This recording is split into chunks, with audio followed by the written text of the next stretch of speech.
Now that we've talked about all the main operators, the fundamental ones, the weird ones, we have to talk about this little concept of operator precedence.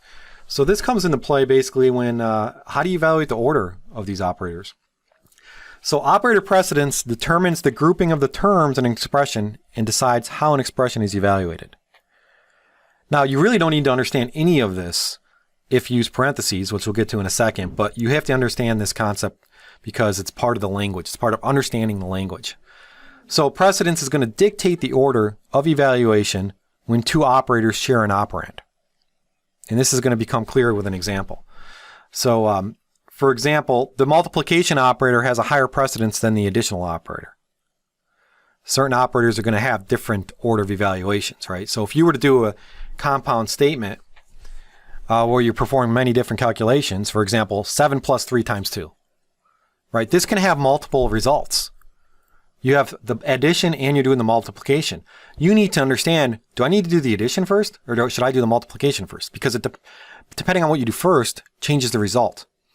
So for example, this x equals 7 plus 3 times 2, the result can either be 13 or 20 depending on the order of when you evaluate each operand. So the order of the executing the various operations can make a huge difference, and this is why you need to understand precedence. C provides specific rules for choosing what to do first. In this case, do I do the multiplication or the plus? Well, C is going to tell you what's going to happen. Now, ideally, if you wrap those in parentheses, you wouldn't have to, you would be telling it what to do. You would be making that decision. But if you don't put that in parentheses, the programming language is going to make the decision for you. So in C, multiplication is going to have a higher precedence than the addition operator. So what's going to happen is the result is going to be 13.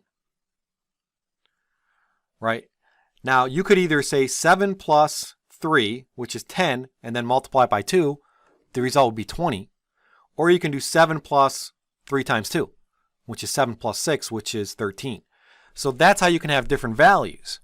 That's ambiguous, right? Do you do the plus first or do you do the multiplication first? Luckily, again, that's decided by the language, but you can see how there's two different results. 7 plus 3 times 2 or 7 plus 3 times 2. You see the pause there. Now C is going to do the latter. It's going to do the multiplication first because that has higher precedence. So it's going to do 3 times 2, which is 6, and then it's going to add the 7. So the result of X is going to be 13 because the star asterisk has higher precedence than the addition. All right? And so there are rules for every single operator. Which operator has precedence over the other? There's a precedence level.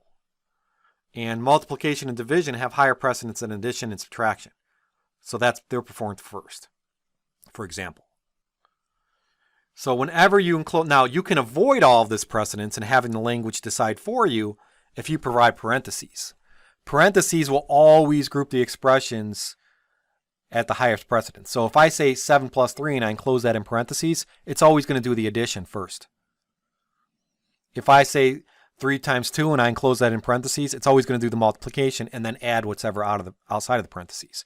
So you should really just be using parentheses. Always use parentheses. Otherwise, the language is going to decide for you and you're going to have to memorize all the precedence levels, which is hard to do, as I'm going to show you in the next table. There's a lot of different operators and you have to know precedence for all these different operators.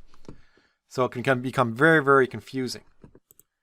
This is similar to, either you let the language do an implicit conversion for you or you do it with an explicit conversion with a cast operator. Same type of idea here, just use parentheses.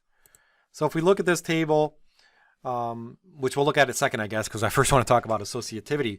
Associativity is related to precedence because what happens if two operators have the same precedence? Then how do you figure out the order? Well, then you apply associativity. So whenever operators have the same precedence level, then you apply additional rules. So associativity is basically whether or not you start on the left-hand side and go to the right or right to the left. So if you share an operand and they're both executed in the same order, you're going to execute them in the order of the statement based on the associativity rule. So for most operators, the order is from left to right. So let me show you an example. If you say 1 equals 2 is not equal to 3, the equals and the not equals operators exclamation point equals have the same precedence. So in this case, we have an ambiguity. We have a problem. We don't know what to evaluate first. We don't know if we need to do 1 equals true, 2, or 2 is not equal to 3. Right? And it matters, right? Because you're doing a Boolean expression. This is a Boolean expression here. So it's got to return a true or false. So what you would do here is you would apply associativity. The associativity of both the equals and the not equals is left to right. So you're going to first do 1 equals 2. That's going to be false. And then you're going to say false, which is not equal to 3. Right, which it isn't. So 1 equals 2, and then that's not equal to 3.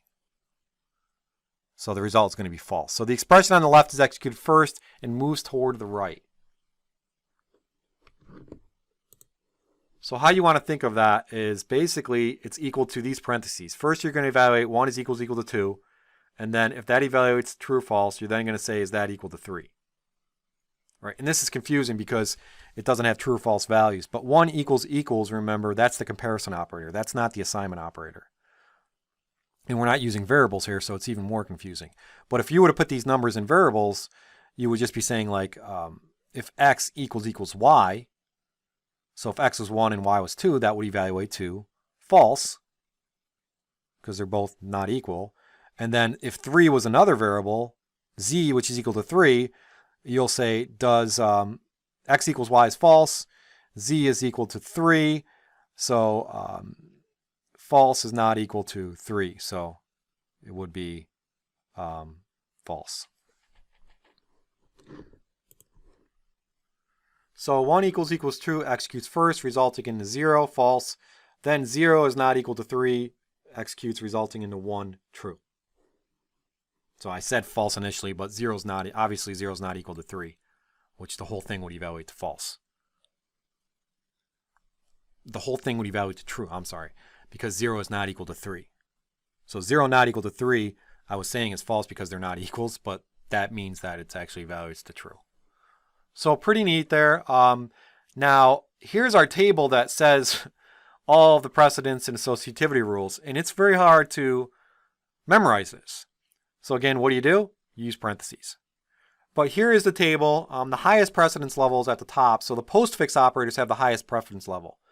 And if you're using any of those in the same expression, then you read left to right. So the postfix operators, things like the parentheses are the highest precedence. So every time you enclose something in parentheses, that's going to take effect.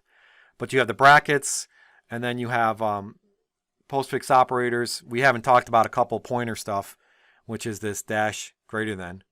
Won't worry about that for now. But we do know now about plus plus and minus minus, which are postfix. Those have the highest precedence. Unary operators, things like the plus minus, the exclamation point for not, the tilde for the bitwise, the plus plus and the minus minus. And then the casting operator is referred to as a unary operator because it only has one operand. And then the asterisk operator is the pointer operator. The ampersand is the bitwise, and the size of. Those have the next highest precedence. But here, you're actually reading right to left to evaluation if you have two on the same line, same statement. And then again, we just go in orders. You have to know this order and memorize it. So pretty tough to do. But I did want to show it to you. Did just want to have a little illustration that showed some of the tables and shows you there's a lot of operators, right? And so there's a lot of precedence levels, and there's the associativity for the most part, like we said earlier, is left to right. You only have the associativity of right to left for the unary operators.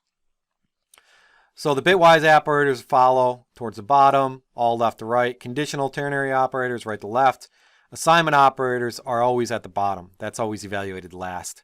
And it's always, and then if they're equals, other ones on there, you evaluate right to left. And then comma is also referred to as an operator. That's left to right.